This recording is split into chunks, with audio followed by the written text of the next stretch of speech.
Madam పోసాన్ episode ఏంటి madam? ఇప్పటికే చాలా చోట్ల కూడా కేసులు నమోదైనాయి కదా. చదివానని చెప్తున్నారు, దాని గురించి అంటే స్క్రిప్ట్ ఎవరిది చదివినా శిక్ష అయితే అతనికే కదా పడుతుంది. అనుభవించే రాజు ఆయనే కదా, అది వేరే కదా. అది ఏదైనా చదవచ్చు, అనుభవించే రాజు ఆయనే కదా అవుతున్నాడు. ఓకేనండి, నేను ఒకటి అడుగుతున్నానండి మిమ్మల్ని, డైరెక్ట్ క్వశ్చన్. పోసాని మాటల్ని టాలరేట్ చేసి అయ్యో పాపం అనుకునే ఒక్క మనిషిని తీసుకురండి, మేము ఆలోచిస్తాం ఒకసారి మాట్లాడడానికి. పోసాని మాటలు ఇష్టానుసారంగా మాట్లాడిన తర్వాత సభ్య సమాజం తలదించుకునే విధంగా సాధారణంగా అనకూడదు, కానీ ఇల్లిటరేట్స్ కూడా అలాంటి మాటలు మాట్లాడుకోరు. సో అవతల వాళ్ళకి మనోభావాలు దెబ్బతిన్నాయి, వాళ్ళ ఆత్మగౌరవాలు దెబ్బతిన్నాయి. పోలీస్ కేసు పెట్టారు, యాజ్ పర్ లా మేము వెళ్ళాం. ఇందులోని టార్గెటెడ్ ఏముంది? వాళ్ళు ఏం మాట్లాడలేదా? వాళ్ళు అటువంటి కామెంట్స్ చేయలేదా? మరి ఇంతకు ముందు మా మీద కేసు పెట్టిన కేసులని ఎప్పుడు అండి?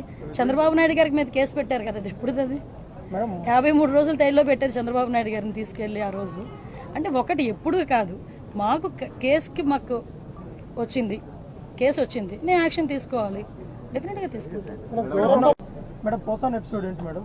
ఇప్పటికే చాలా చోట్ల కూడా కేసులు నమోదైనాయి కదా. చదివానని చెప్తున్నారు, దాని గురించి అంటే స్క్రిప్ట్ ఎవరిది చదివినా శిక్ష అయితే అతనికే కదా పడుతుంది.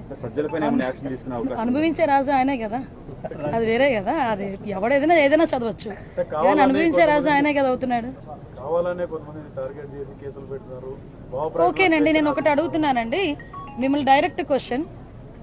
పోసాని మాటల్ని టాలరేట్ చేసి అయ్యో పాపం అనుకునే ఒక్క మనిషిని తీసుకురండి, మేము ఆలోచిస్తాం ఒకసారి మాట్లాడడానికి. పోసాని మాటలు ఇష్టానుసారంగా మాట్లాడిన తర్వాత సభ్య సమాజం తలదించుకునే విధంగా సాధారణంగా అనకూడదు, కానీ ఇల్లిటరేట్స్ కూడా అలాంటి మాటలు మాట్లాడుకోరు. సో అవతల వాళ్ళకి మనోభావాలు దెబ్బతిన్నాయి, వాళ్ళ ఆత్మగౌరవాలు దెబ్బతిన్నాయి. పోలీస్ కేసు పెట్టారు, యాజ్ పర్ లా మేము వెళ్ళాం.